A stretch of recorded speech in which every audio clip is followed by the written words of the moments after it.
The Department of Justice is now sending letters to states threatening criminal prosecutions and investigations if those states don't purge their voter rolls of non-citizens and, most importantly, don't tell the DOJ their plans on how to do that within the next 5 days. Letters like this one that got sent to Michigan were also sent to Nevada, Utah, Arizona, and Maine. It's really important you know up front here that this is a thing that states already do and do pretty well as far as all things are considered. So what this new attempt is actually an end run around a whole bunch of court losses as the Department of Justice has been trying to get its hands on voter rolls.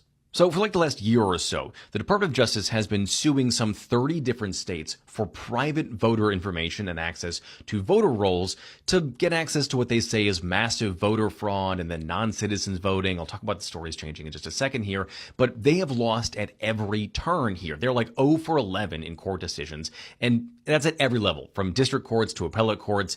This thing just has not gone well for the DOJ. So now they're trying to do this through a back door. I've talked about this before, but every time they lose in court, their story about why they're going after these voter rolls has started to change. At first, it was massive in-person voter fraud, and then it was mail-in voting is fraudulent, and now it's coming down to things like routine clerical errors are somehow indications of, conspiracies of fraud. And now it's this thing that election officials are willingly allowing mass numbers of non-citizens to retain voting status in their states, which is just not happening. And part of me doesn't like the federal government getting too involved in elections. I think that the states should be doing it, but the states are obviously, dropping the ball here when it comes to allowing illegals to vote, because it's pretty clear that if you're not an American, you're not here legally, you're not a citizen, you should not be voting. I mean, that's pretty clear. And, I've never been a big fan of everybody voting. I mean, personally, I think the fewer people who vote, the better. And so, yeah, I'd like to see illegals not vote. And obviously, Donald Trump wants the same thing. But, the Democrats obviously don't want it, because I think the feeling is that most of the illegals who vote Democratic. And so that's why the Democrats are opposed to it. And, it's very patronizing, too, because a lot of what they say is that they claim that the law requiring you to show ID, proof of citizenship, to vote is somehow discriminatory because minorities will have a problem getting ID. Why? I mean, what's so hard about that? How hard is it to have an ID? What's up, family? I hope everybody's doing well today. So we got a story that got the mainstream media in full meltdown mode. And I want to break it down in plain English so we all can understand what's really going on here. The Department of Justice just sent letters to all 50 states, not just a few, all 50, threatening criminal prosecution against election officials if even a single non-citizen votes in their state. Now, the media is calling this bone chilling. They're calling it voter suppression. They're saying it's federal overreach. But here's what this actually looks like in real life. The Department of Justice sent these letters to every single state election office, giving them 5 days to explain how they're going to comply with federal law that already says non-citizens cannot vote in federal elections. That's it. That's the whole thing. They are asking states to prove they are following a law that's already been on the books. And the media is acting like this is some kind of authoritarian power grab. And let's be real for a second. If you are running a business and you have to show your books to prove you're following the law, that's normal. If you're driving a car and you have to show your license to prove you're allowed to drive, that's normal. But somehow, when the federal government asks states to prove they're not letting non-citizens vote, that's controversial. Now, I want to talk about the bigger picture here because this is where it gets interesting. The Department of Justice is threatening top election officials in more than a dozen states with arrest if even a single vote is cast in their states by a non-citizen. The threats detailed in a letter stating it's illegal for non-citizens to vote and giving elections officials 5 days to detail how they'll comply with federal law. It's worth noting that non-citizens voting, as well as election fraud in general, is exceedingly rare in this country, with just a handful of reported cases, even in databases kept by conservative legal groups. The letter was obtained by VoteBeat. Its editorial director, Jessica Huseman, she joins us now. So, Jessica, which states exactly received this letter, and what exactly is the DOJ asking for here? All of the states got the letter, which that was not initially obvious when this was reported for the first time. We heard from several states all at once that had gotten it. There were several states that couldn't actually find the letter because the Trump administration sent it to things like info@secretaryofstate.gov for some of these websites. So they had to go hunt it down. But yes, all 50 states have gotten them. And the letter essentially reminds election administrators that non-citizen voting is illegal and says that there are criminal penalties associated with knowingly allowing a non-citizen to vote. Of course, that is not new information to election officials, and all of the election officials that I spoke to about this yesterday didn't seem particularly concerned. So is non-citizen voting something the election officials are worried about in the states you talked to? And how worried are they that there could be some kind of criminal penalties if they don't comply with this DOJ demand? You know, I think that states are genuinely not concerned about non-citizen voting. As you said in the run-up, it is exceedingly rare. It very rarely happens.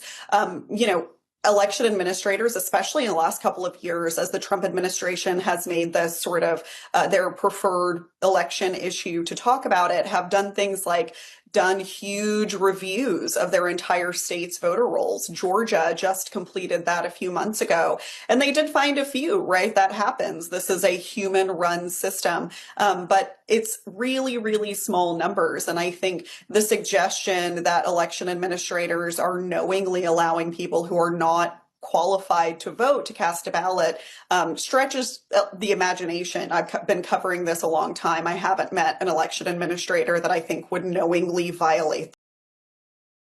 The Department of Justice has been trying to get access to state voter rolls for a while now. They've been suing states, going to court, trying to get the data they need to verify that only citizens are voting. That's the part that she's leaving out. And here's the thing. They've been losing in court. They're like 0 for 11 in court decisions. District courts, appellate courts, they lost at every level. So now they're taking a different approach. Instead of going through the courts, they're sending these letters directly to state election officials, reminding them that knowingly allowing non-citizens to vote is a crime. And they are asking for a plan within 5 days. Now, think about this from the other side. The media is saying, well, non-citizen voting is extremely rare. The Heritage Foundation, a conservative think tank, only found about 100 cases over 43 years. So why is this such a big deal? And I get that argument, right? With the whole Heritage Foundation and conservative think tank only found 100 cases over 43 years. I really do. I get it. But here's the thing. You can't say there's no problem if you won't let anybody look at the data. That's like a student saying, I didn't cheat, but refusing to show the teacher their tests. You can't claim something is true when you are actively blocking the people who want to verify it. Also, that's like a student who say they didn't have someone do their homework, but the teacher is asking them to show them the mindset, basically show them the work and don't just give them the answer. If they just give them the answer, but don't show them how they work the problem out, a math problem, then how do you know that somebody didn't do their homework for them instead of they actually did it because they can't do the work to show how they got the answer that they got? That's not how accountability works, is my whole point. And this is where the transparency argument comes in. If the states have nothing to hide, if their voter rolls are clean, if non-citizen voting is rare as they say, then what's the problem with letting the Department of Justice verify that? What's the harm in showing your work? There's no difference, like, for example, with cybersecurity, right? When it comes to corporations like Target, Walmart, any corporation who has obviously a website and they want to put, two-factor authentication, which is very popular now, where basically you make an account on your Walmart account if you want to go shopping or whatever the case may be. You want to Instacart or whatever. So you'll log into Walmart and whoever's partner with Walmart, Walmart shopping or whatever. You do your groceries, but you have to create your account. You may log in with your username and password, and then you two-factor authentication. They send a code to your phone that you register the account with just to verify it's you for a security purpose so nobody can steal your account. So they're verifying it is you through another process of verification. What is wrong with the Department of Justice doing that? What's the harm in showing your work? From my perspective, if you're refusing to be transparent, people are only going to wonder what you're hiding and it's going to ask for more questions. And that's the core issue here. Now, let's talk about the media reaction because it's fascinating to watch what MSNBC, now known as MS Now, had a segment where they called this bone chilling, talked about how the Constitution gives states authority over elections. And they're right about the Constitution. Article 1, Section 4 does say states handle the time, place, and manner of elections. And before we get to that last clip, but here's what they're leaving out. Congress has the power to regulate those elections too. That's literally in the same sentence. And the federal government has always had a role in making sure elections are fair. The Department of Justice has been sending election monitors to observe voting for decades. That's not new. That's not controversial. But when Trump does it, suddenly it's a problem. When the Department of Justice under Trump sends letters reminding states to follow the law, suddenly it's an attack on democracy. Well, we got to call it how it is across the board. I don't care if you're Democrat or Republican. But when Democrats were in power and wanted to federalize elections through the For the People Act, that was fine. When they wanted to take over how states run their elections, that was called protecting democracy, quote unquote, as they would say. So let's be honest about what this really is. It's not about federal overreach. It's about who's doing it. It comes off alike. And a lot of people are saying the media doesn't have a problem with the federal government being involved in elections. They have a problem when the federal government is being used to enforce election integrity in a way that might hurt Democrats. And that's the truth it comes off like. Because why, when it comes to pro-Democrat platforms and individuals who support Democrats, they don't have no common sense justification for just another process of verification to uphold election integrity besides bad man Trump, orange man bad, and the simple fact is Trump derangement syndrome, whatever the case may be, and this is federal overreach. What is wrong with verifying things? You will want that because the simple fact is then you can definitely double down and say everything went right out of respect for the process and out of respect for we, the people. Let's check out this segment from MS Now. This next story is so important. Pay attention. The president has no operational role, none, in administering elections. The Constitution of the United States is very clear on that. Article 1, Section 4, the Elections Clause, assigns the states authority over, quote, time, places, and manner of federal elections, subject to congressional regulation. The executive branch notably does not appear in that structure at all. The old separation of powers that our forefathers had in mind. And yet, one of the defining features of Donald Trump's second term has been putting his thumb on America's election system, a system the Constitution deliberately leaves largely to the states.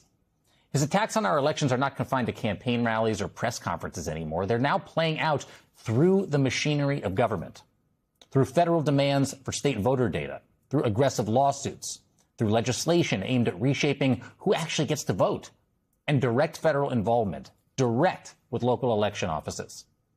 This week, the White House and their voter suppression and election interference agenda escalated when the Justice Department sent letters warning election officials in all 50 states and the District of Columbia that they could face criminal prosecution if non-citizens cast ballots that are counted in elections. This is according to one of the letters sent to a state and reviewed by MS Now.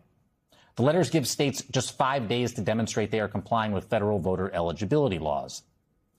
Here's the deal. It seems that the White House is in search of a problem that simply does not exist. This is the thing. Why do you keep saying that it doesn't exist and they're trying to justify it with their logic of saying that non-citizens voting isn't much of a thing? Then why the simple fact is ICE so busy ramping up enforcement since Trump took office last year within the Trump administration, and it's self-evident that so many illegals is in the country. For what reason if they can't do anything and they're illegal? Why is it someone like Gavin Newsom in California fighting for verification for fighting for security for non-verification when it comes to the voter rolls where anybody can walk in and vote? Why are they saying when it comes to the speculation, the simple fact that homeless people are able to be bribed with money based on their unfortunate situation to vote Democrat in favor to stay in power? Why are all these things happening? Why is it that the New York mayor in New York City, Zohran Mudami, is basically advocating for universal health care and sitting there and basically saying, no matter if you're a non-citizen or not, you deserve universal health care? Why is it that when it came to the immigrants who basically seek asylum here in the United States, I'm talking about the temporary protective status of Haitians who are seeking asylum and running to the United States for safety temporarily due to the situation or where they from, and the Supreme Court basically just deemed that protections can be over and they don't have to be protected and they could go back home and not seek asylum here no more in regards of safety United States. Why is it that the mayor of New York City, Zohran Mudami, is fighting for Haitians to stay in New York, regardless of their temporary status being over?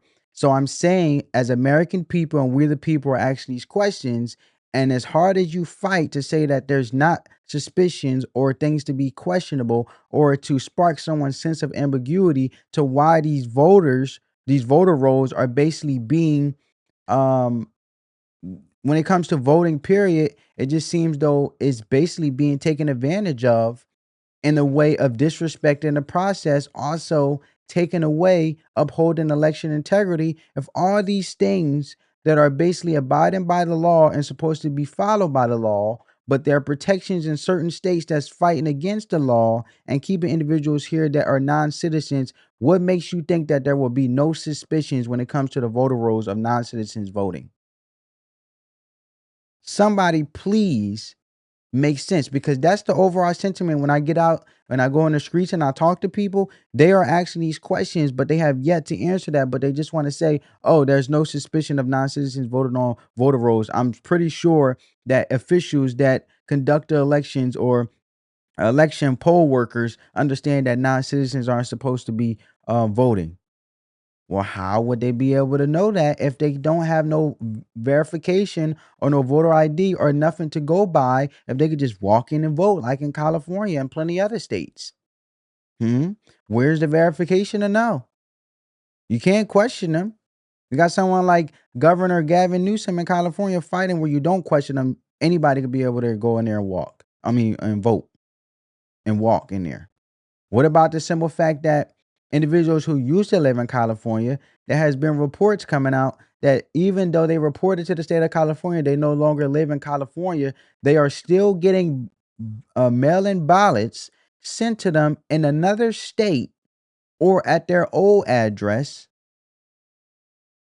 as if they're getting sent to them in another state for voting in the state of California when they said they no longer live and register in California. But there has been reports of individuals still receiving ballots for the California mayoral election when it came to Spencer Pratt and Karen Bass. Why is that? Why are their ballots still going to places in California where individuals reported they no longer live? And then come to find out, according to reports saying that there has been votes casted for individuals that also say they no longer were registered and reported to the state that they don't live there and no longer at that address. But however, somehow, some way, spontaneously, the vote still got counted as if they voted and still was in the state of California. So these are all the questions that the American people are asking in the name of questioning election integrity. It is illegal for non-citizens to vote, and documented cases of non-citizen voting are extraordinarily rare.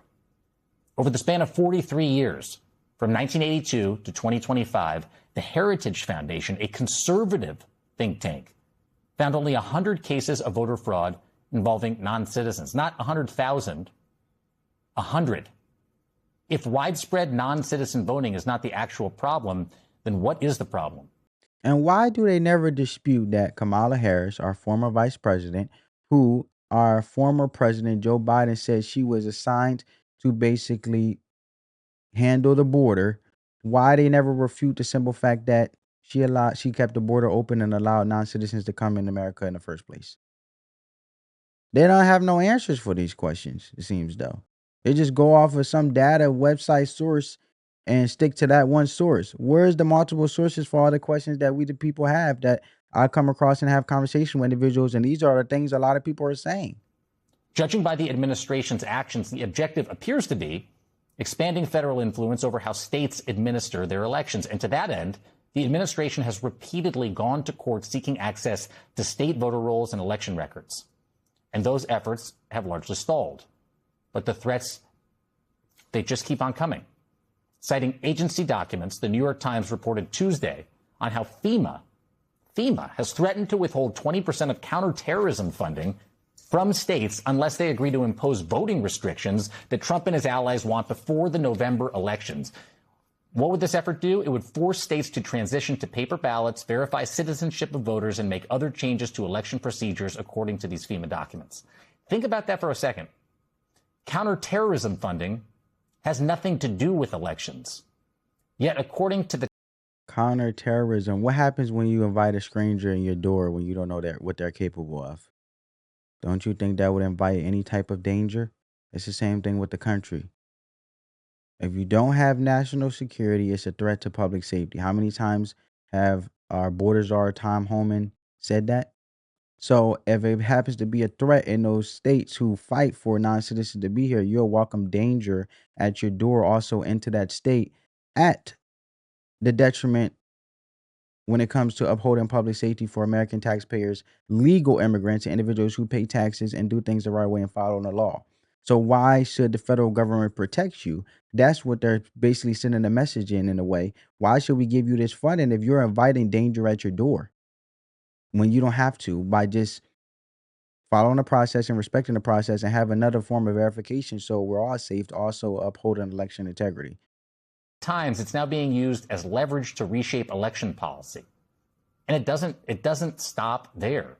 The FBI is increasing resources into what it calls a priority investigation related to the 2020 election in Georgia. According to documents reviewed by MS Now, FBI Director Kash Patel has ordered 260 FBI analysts on top of those agents already working in the Atlanta area to work on this investigation. The FBI declined to comment to us at MS Now on that report. Think about that. The president has reportedly tasked the nation's most prominent law enforcement agency to find evidence supporting his election fraud conspiracy theories. It underscores something that we have seen for years. Trump's continued effort to relitigate the 2020 election he lost through the institutions of government. That effort now extends to Michigan, where the DOJ plans to send election monitors to observe voting in 3 majority Democratic cities during the state's upcoming primaries. In letters to officials in Lansing and East Lansing and in Detroit. By the way, those are 3 of Michigan's biggest Democratic strongholds. The Department of Justice voting section, the deputy chief there, said the department is sending monitors to assess voting procedures amid reports of election issues in the 2024 election.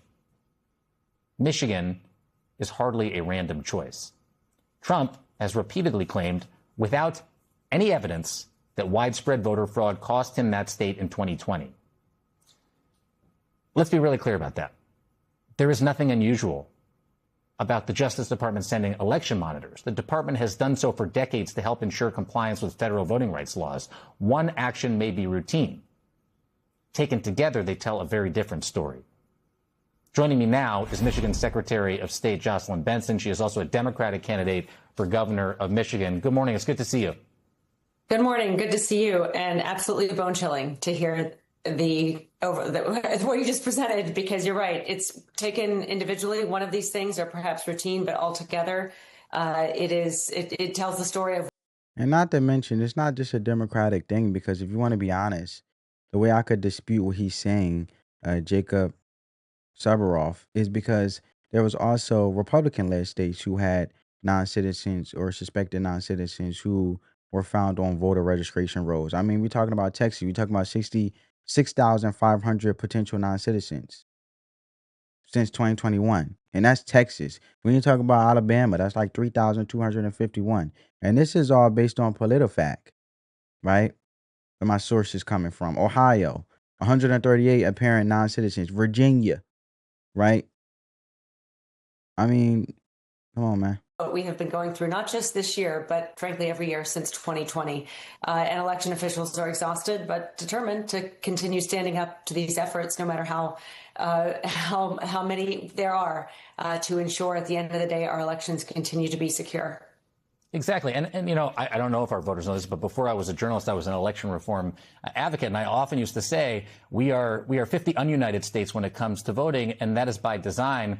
Counties and jurisdictions all across this country administer their elections. And it is through those, by the way, some of the greatest civic-minded people, election, not just observers, but polling place workers, that our systems are so secure and safe and decentralized from federal interference. And as I said, it isn't unheard of for federal election monitors to be sent to observe voting, given this decentralized system. But about this particular instance, what is it that has you concerned? Well, yeah, you're right. We welcome observers of all backgrounds and perspectives to simply observe and watch the voting process in every election. This is actually quite routine, and we allow that transparency because transparency is our friend. When you observe our elections, you will see that they are secure and by the book and an accurate reflection of the will of the people. But there's a difference between observation and disruption. There's a difference between oversight and overreach. And what you have here are the potential for, especially when coupled with the lawsuits and the sham legislative and congressional hearings and all of the rhetoric and the dismissal of the election assistance commissioners. You see this combination of concerns that seem to suggest the monitors won't be monitoring, but potentially interfering or disrupting our elections. And that's where we draw the line. That's why it is so critical to have these state and local officials be there to protect the voters and stand in the way of this federal overreach.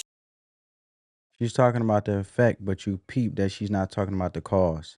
If you gave over the data, then you won't have federal officials sitting there having to watch and oversee individuals at these election sites to actually do their job. Because the simple fact is, if you're hiding the data, then how we know that you're actually doing what you say you're doing? See, she mentioned federal overreach and skipped to that part, but she said how it was normal for monitors to take place. So if this is all normal process, then what's the problem with verification taking place and seeing the data?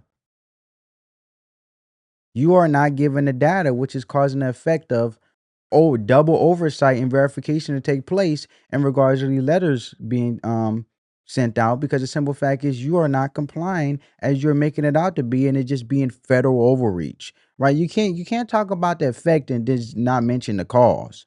So when you think about this stuff, right, and the way this is, they have a problem when the federal government is being used to enforce election integrity in a way that might hurt Democrats. And that's the truth. Because if you think about it, the same people who were calling this bone chilling had no problem with the federal government mandating how states run their elections during COVID. They had no problem with federal officials telling states how to handle mail-in voting. They only had a problem when the shoe is on the other foot. And that's the kind of hypocrisy that is coming out to be. Now, they haven't directly said Donald Trump or this administration, but if this is normal, then how is it federal overreach? If you're not giving over the data, then obviously there's making concerns of verification taking place, not concerns of disruption as she's trying to make it out to be. But she had to change that and say disruption instead of, oh, we are not complying by giving over data. So it's really concerning, which is making us being held accountable. But instead, flip it back. This is the political game. This is why the American people don't trust the typical politicians in all these games. You don't need to be a political expert to see this. You just need common sense. And here's where the bigger conversation comes in. The reason this is such a big deal is because it touches on something fundamental. Trust in our elections. If people don't believe the system is fair, they're not going to accept the results. And that's dangerous for everybody, regardless of party. So when you have states refusing to be transparent about their voter rolls, when you have election officials fighting against basic verification, it doesn't matter what the actual numbers are, because the perception alone is enough to undermine confidence. And that's the real problem. The media wants to paint this as a solution in search of a problem. They want to say, look, there's only been 100 cases in 43 years, so this is a waste of time. But here's what that argument misses. Those 100 cases, that's from a database that only tracks cases that were actually found and prosecuted.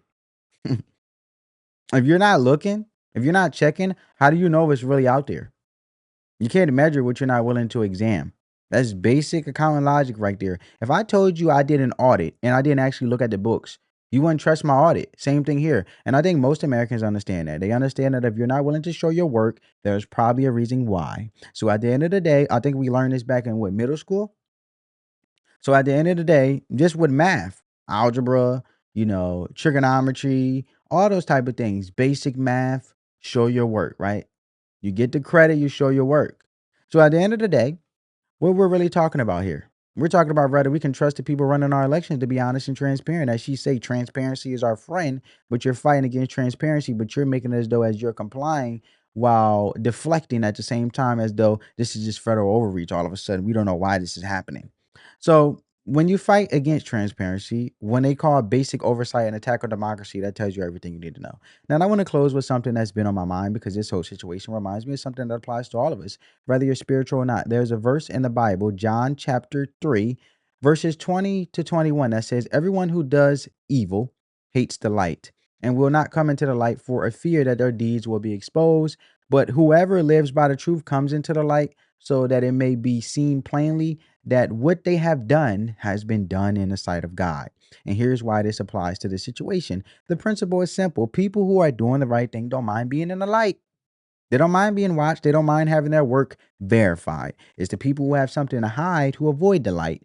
And that's the same principle we're seeing play out here, which a lot of American people feel and see. And that's my take on it based on the sentiment online, the individuals, I come across and, speak to out in the streets. But let me know your thoughts about this because we're just having a productive conversation about this whole thing. But when election officials fight against transparency, when they don't want federal monitors watching, when they don't want to share their voter rolls, you have to ask yourself, why? If everything is clean, if everything is above board, then what's the problem? And for those who aren't spiritual, the life wisdom here is just as clear. In any area of life, your job, your relationships, your finances, transparency builds trust. Secrecy destroys it. If you're doing the right thing, you shouldn't be afraid of people checking your work. That's not a political statement. That's just human nature. And that's what this whole debate comes down to. It's not about voter fraud numbers. It's not about political parties. It's about whether we are willing to be open and honest about how our elections are run. Because at the end of the day, trust is the foundation of everything. And if we can't trust the people running our elections to be transparent, then we got a much bigger problem than anyone wants to admit. Anyway, family, let me know what you think in the comments. Hit that like button, share the video, subscribe to the channel, turn on your post notifications, spread that peace, love, and positivity, and let the love supersede the hate, family. I'll catch you next one on NO Family Peace.